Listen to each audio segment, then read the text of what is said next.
This is the Engines of Our Ingenuity, made possible by the friends of KUHF Houston.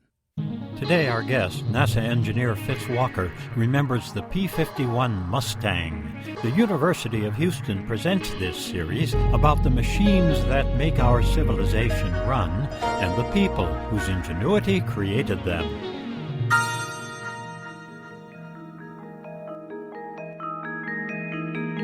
The crash of a highly modified World War II fighter plane at the 2011 Reno Air Races was a grim reminder.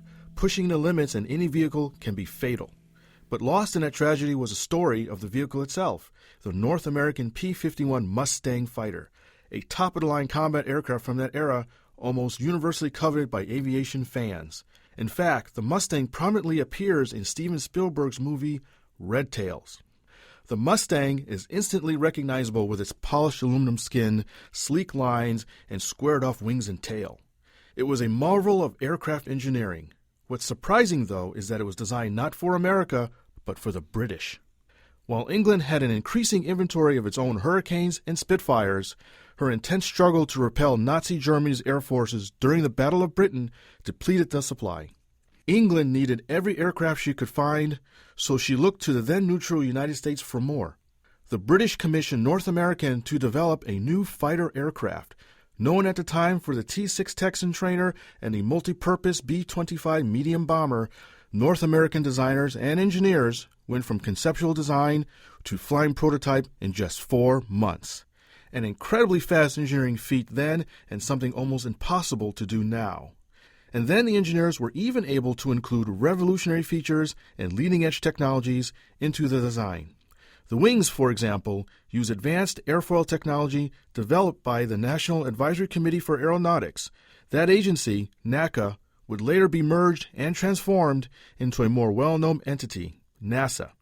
Engineers placed components such as radiators and air intakes where there would be minimum airframe drag, and then installed one of the most powerful and reliable engines in the U.S. inventory, the 1,300 horsepower Allison engine. As with many new aircraft, early versions of the Mustang left much to be desired. The aerodynamics and airframe were very good, but the 12-cylinder liquid-cooled engine did poorly at high altitudes since it lacked turbo supercharging. Unfortunately, high altitudes were exactly where the German bombers and fighter escorts liked to fly. The newly minted aircraft did fine in low-level ground attack and reconnaissance missions, but that's not what it was designed for. Then the British had an idea. Why not use their excellent high-altitude performing Rolls-Royce Merlin engine from their equally excellent Spitfire in the Mustang? This unlikely marriage of American aerodynamics and British muscle coalesced to produce one of the best fighter aircraft of World War II. America took notice of the leap in performance with the new engine and quickly ramped up production for its own inventory. With the Mustang, the Allies finally had a fighter plane that could escort bombers deep into Germany and still fight on equal terms with Nazi aircraft. Through design synergy and broad thinking, the aircraft that started as an underperforming afterthought helped end the bloodiest war of the 20th century. I'm Fitz Walker, on behalf of the University of Houston, interested in the way inventive minds work.